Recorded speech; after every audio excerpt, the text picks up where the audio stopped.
জুনমণি ৰাভাৰ মৃত্যুৰ তদন্ত অতি ভাল খবৰ আহি পৰিছে আমাৰ হাতত।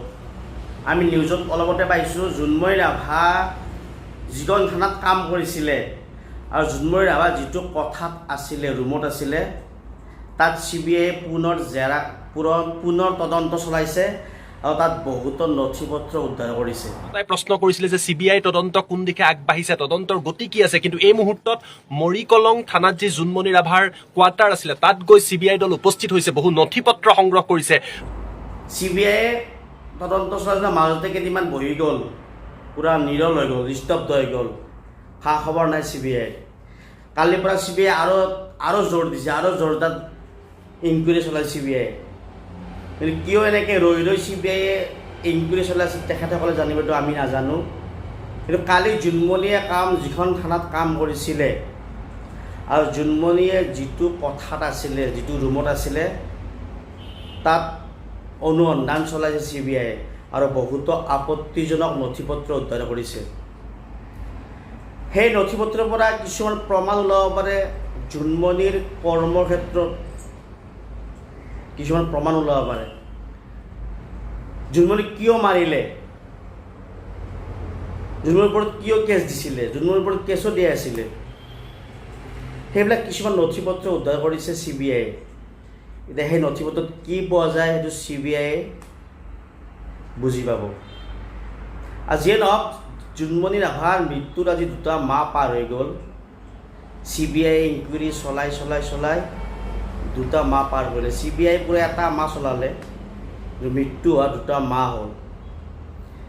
প্ৰথমতে CBI এনেকুৱা জোৰ দিছিলে, আমি ভাবি আছিলোঁ সোনকালে জুনমণি ৰাভাৰ মৃত্যুৰ ঘটনা ওলাই পৰিব, কিন্তু একো নাই, ইকুৱেলটো 0 পালে।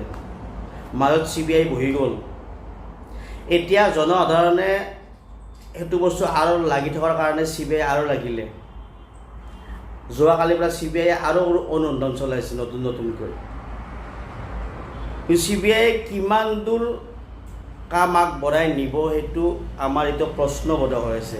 CBI তদন্ত উলিয়াব পাৰিবনে জুনমণিৰ মৃত্যুৰ ঘটনা, জুনমণি কেনেকৈ মৰিলে, কোনে মাৰিলে, কেনেকৈ মৃত্যু হ'ল, CBI ওলাব পাৰিবনে নাই, সেইটো কিন্তু আমাৰ ডাঙৰ এটা প্ৰশ্নবোধক। আমাৰ সন্দেহ আছে,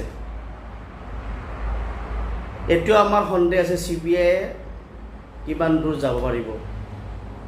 কিন্তু এটা বস্তু ভাল লাগিলে, CBI আকৌ ফিল্ডত নামি পৰিছে, CBI আকৌ অনুসন্ধান চলাইছে জুনমণি ৰাভাই কাম কৰা থানাখনত আৰু জুনমণি থকা কথাটোত। আমি শেষলৈকে চাই থাকিম জুনমণিৰ তদন্ত কিমান দূৰ আগবাঢ়ে, কিন্তু জুনমণিৰ মৃত্যুৰ তদন্ত নোলোৱালৈকে আমি প্ৰতিবাদ কৰিয়ে যাই থাকিম। এটা কথা স্পষ্ট কৰিব পাৰি, জুনমণিক কিয় মাৰিলে, আৰু জুনমণিক মাৰা কাৰণটো হৈছে নকল সোণ, নকল ব্যৱসায়।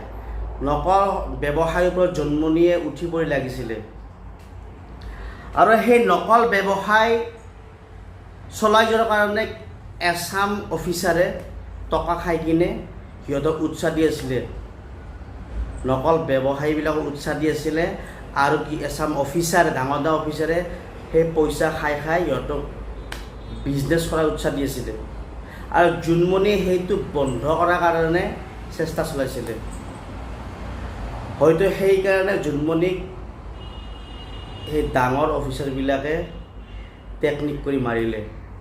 ভাবিলে জুনমণি যদি সেই নকল সোণৰ ডকাইতবিলাকক, চুৰিবিলাকক ধৰাত পেলাব পাৰে, তেতিয়া হয়তো এখেতসকল ফাঁচি গ'লহেঁতেন, ডাঙৰ অফিচাৰবিলাক ফাঁচি গ'লহেঁতেন। আৰু সেইটো নহ'বৰ কাৰণে জুনমণিক সিহঁতে টেকনিক কৰি মাৰি পেলাই দিলে। আৰু তাৰপিছত স্পষ্ট হৈ পৰিল জুনমণি যে নিজে মৰা নাই, মাৰা হৈছে, সেইটো পূৰা পোহৰলৈ আহি পৰিলে। তো তথাপিও CBI এতিয়ালৈকে একো এটা ৰিজাল্ট ওলাব পৰা নাই। আৰু নৰাৰ কাৰণটো হৈছে সেই ডাঙৰ অফিচাৰবিলাকৰ পিছত চৰকাৰখন জড়িত হৈ আছে, চৰকাৰৰ ব্যক্তি জড়িত হৈ আছে, এইটো স্পষ্ট কথা।